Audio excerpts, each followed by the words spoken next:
श्री बाळमामा प्रसन्न भक्तांनो, तुम्हा सर्वांचे पुन्हा एकदा आपल्या यूट्यूब चॅनलवरती स्वागत आहे. ठीक आहे, तर भक्तांनो, मी तुम्हाला आज या व्हिडिओच्या माध्यमातून अपरा एकादशी महिमा संत बाळमामांच्या विचारातून याची संपूर्ण माहिती आपण पाहूया. ठीक आहे, तर चांग बरं श्री सद्गुरू संत बाळमामांच्या नावानं चांग बरं. नमस्कार भक्तांनो, ज्येष्ठ महिन्यात येणारी अपरा एकादशी ही हिंदू धर्मातील अत्यंत पवित्र आणि पुण्यदायी एकादशी मानली जाते. या एकादशीला अचला एकादशी असेही म्हटले जाते. शास्त्रामध्ये असे सांगितले आहे की अपरा एकादशीचे व्रत केल्याने मनुष्याचे अनेक जन्माचे पाप नष्ट होतात आणि जीवनात सुख, शांती, समाधान आणि ईश्वर कृपा प्राप्त होते. ग्रामीण भागात अनेक भक्त संत बाळूमामांच्या नावाने ही एकादशी मोठ्या भक्तिभावाने करतात. कारण बाळूमामांनी नेहमीच भक्तांना सांगितले होते की देव मिळवायचा असेल तर मन शुद्ध ठेवा, दुसऱ्याला त्रास देऊ नका आणि उपवास भक्तीने करा. अपरा एकादशी म्हणजे फक्त उपवास नाही, तर मन, वाणी आणि कर्म शुद्ध करण्याचा दिवस आहे.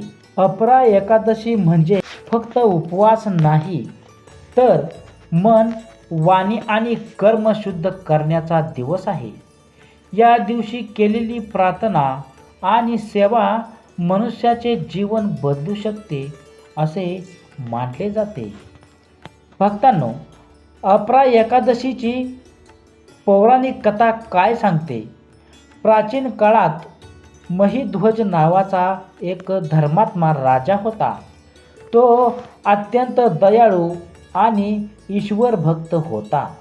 प्रजेवर प्रेम करणारा आणि सत्याचा मार्ग चालणारा राजा म्हणून त्याची ख्याती होती. पण त्याचा भाऊ वज्रध्वज अत्यंत मत्सरी आणि क्रूर स्वभावाचा होता. महिध्वजाच्या लोकप्रियतेमुळे वज्रध्वजाच्या मनात राग निर्माण झाला. एके दिवशी, एके रात्री त्याने कपटाने आपल्या भावाची हत्या केली आणि त्याचे शरीर जंगलातील पिंपळाच्या झाडाखाली पुरून टाकले. अपूर्ण इच्छा आणि अन्यायामुळे महिध्वजाचे आत्मा भटकू लागले. जंगलातून जाणाऱ्या लोकांना त्रास होऊ लागला. काही दिवसांनी धौम्य ऋषी त्या जंगलातून गेले. त्यांनी आपल्या तपशक्तीने हे सर्व जाणले होते. ऋषींनी अपरा एकादशीचे व्रत करून त्याचे पुण्य त्या आत्म्याला अर्पण केले. त्या पुण्याच्या प्रभावाने महिध्वजाला मुक्ती मिळाली.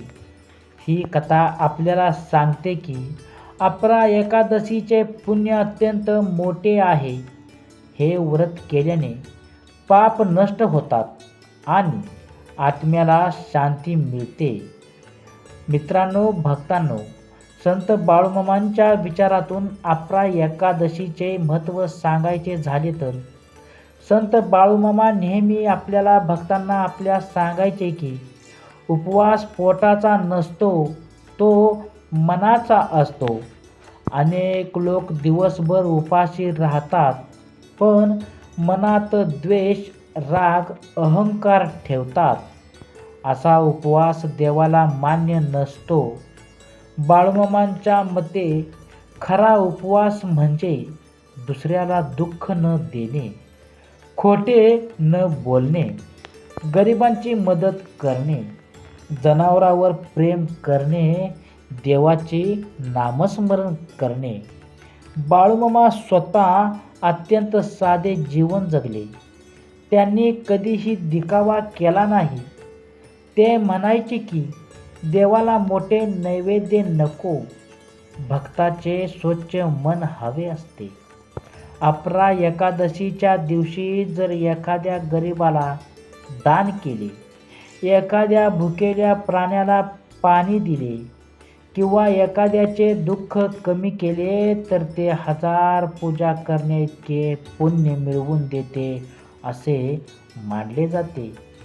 भक्तांनो, बाळूमामांनी आपल्याला अपरा एकादशीचे महत्त्व कशा पद्धतीने सांगितलेले आहे तर आपल्या हिंदू शास्त्रामध्ये अपरा एकादशीचे महत्त्व अतिशय मोठे सांगितले आहे. या दिवशी केलेले पुण्य अक्षय मानले जाते. असे म्हणतात की गंगा स्नानाचे पुण्य, तीर्थयात्रेचे पुण्य, यज्ञाचे पुण्य, दानधर्माचे पुण्य हे सर्व अपरा एकादशीच्या व्रताने प्राप्त होऊ शकते. ज्याच्या आयुष्यात सतत अडचणी येतात, घरात अशांती असते, मन बेचैन असते किंवा आर्थिक संकट असते, त्यांनी श्रद्धेने हे व्रत करावे असे अनेक संत सांगतात.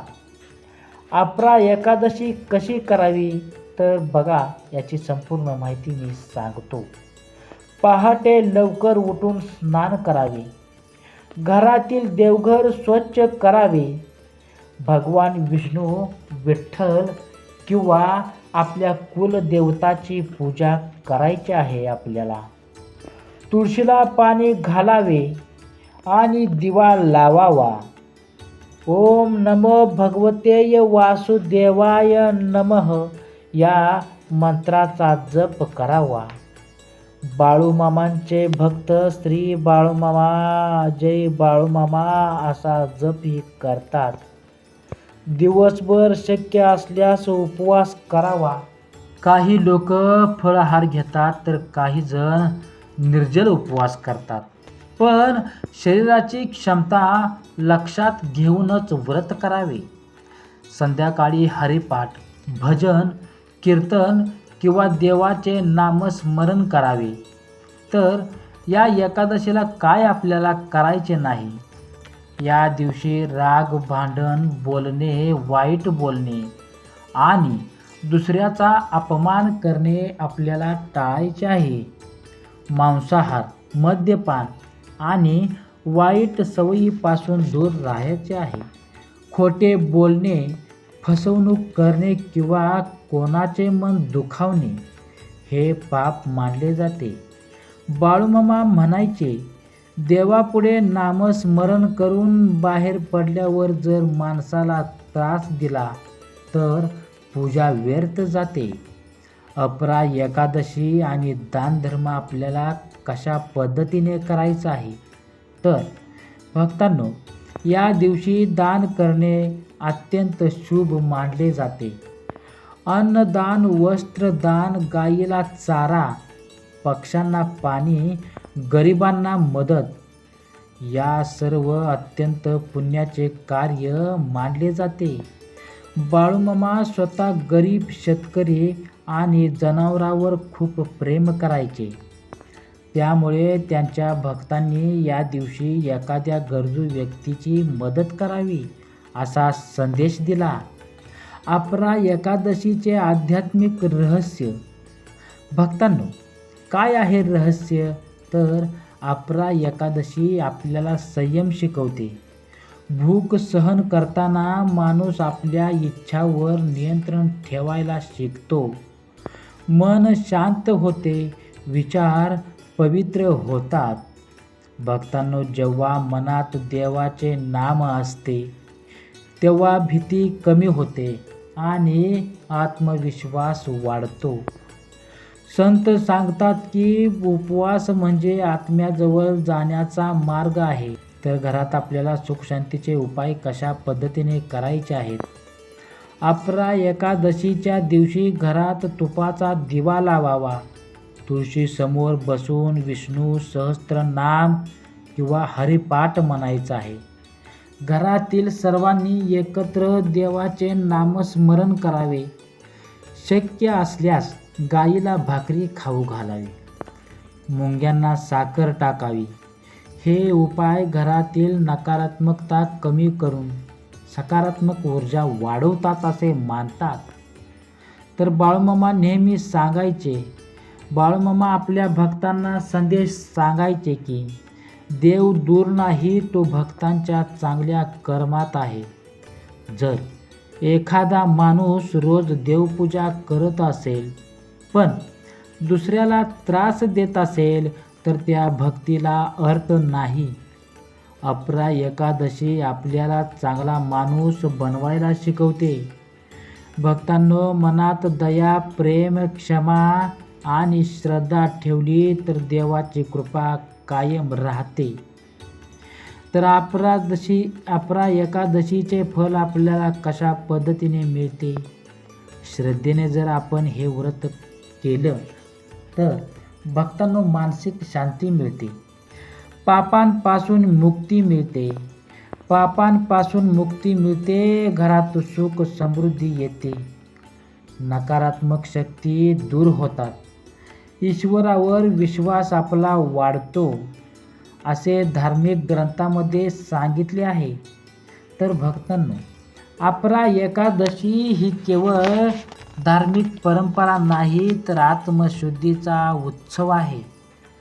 संत बाळूमामांच्या विचारातून पाहिले तर या दिवसाचा खरा अर्थ म्हणजे भक्ती, दया, सेवा आणि सत्याचा मार्ग. जर मनापासून देवाचे नाम घेतले, गरिबांची मदत केली आणि चांगले कर्म केले तर नक्कीच देव आपल्याला प्रसन्न. त्याचबरोबर भक्तांनो, रात्री आपल्याला या दिवशीचे जागरणाचे महत्त्व काय आहे? धार्मिक मान्यतेनुसार अपरा एकादशीच्या दिवशी जागरण करणे अत्यंत पुण्यदायी मानले जाते. अनेक भक्त या रात्री भजन, कीर्तन, हरिपाठ आणि देवाचे नामस्मरण करतात. संत बाळूमामांच्या भक्तांमध्येही जागरणाची मोठी परंपरा आहे. कारण बाळूमामा म्हणायचे, रात्री देवाचे नाव घेतलं की मनातील अंधार दूर होतो.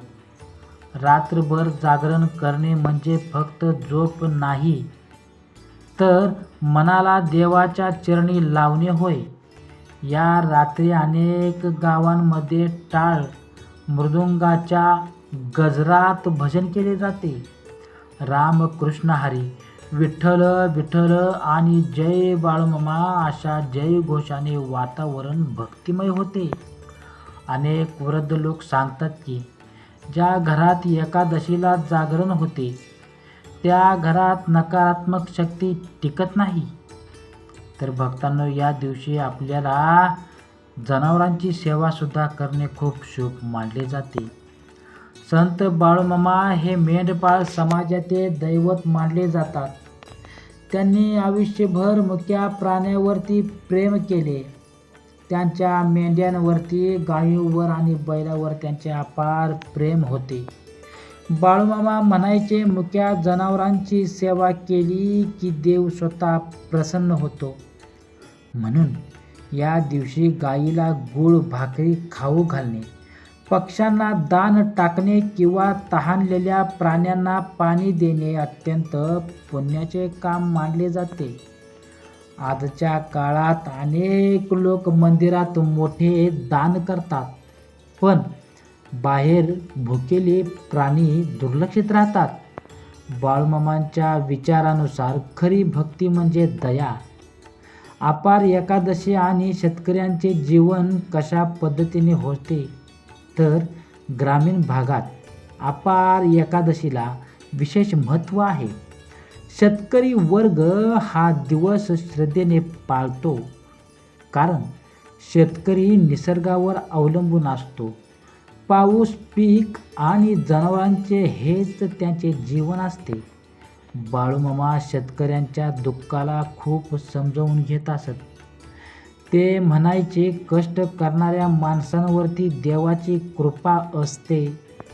म्हणून अनेक शेतकरी या दिवशी आपल्या बैलाची पूजा करतात, शेतीतील मातीला नामस्मरण करतात आणि देवाकडे चांगल्या पिकासाठी प्रार्थना करतात. या दिवशी भगवान विष्णूचे मंत्र म्हटले जातात.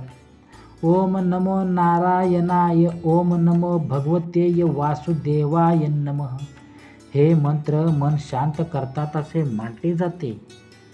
बाळूमामांचे भक्त खालील नामस्मरणही करतात. जय जय बाळूमामा भक्तांचा तो आधार. जय जय बाळूमामा भक्तांचा तो आधार. दिनदुबळ्यांचा तो वाली, मेंढपाळ्यांचा तो खरा राखवालदार. भक्तिभावाने घेतलेले नाव माणसांच्या मनातील भीती कमी करते. भक्तांनो, अशाच प्रकारच्या आपल्याला अपार एकादशीला सर्व हे नियम आणि उपाय आपल्याला करायचे आहेत. ठीक आहे. तर अशाच पद्धतीची माहिती ऐकण्यासाठी, बाळूमामांचे विचार ऐकण्यासाठी आत्ताच आपल्या चॅनलला लाईक करा, कमेंट करा, शेअर करा आणि सबस्क्राईब करून बेल आयकॉनचं बटन दाबा. आणि तुम्ही हा माझा पूर्ण व्हिडिओ बघितल्याबद्दल तुम्हा सर्वांचं मी मनापासून आभारी मानतो. जय बाळूमामा. बाळूमामांच्या नावानं चांगलं. श्री स्वामी समर्थ.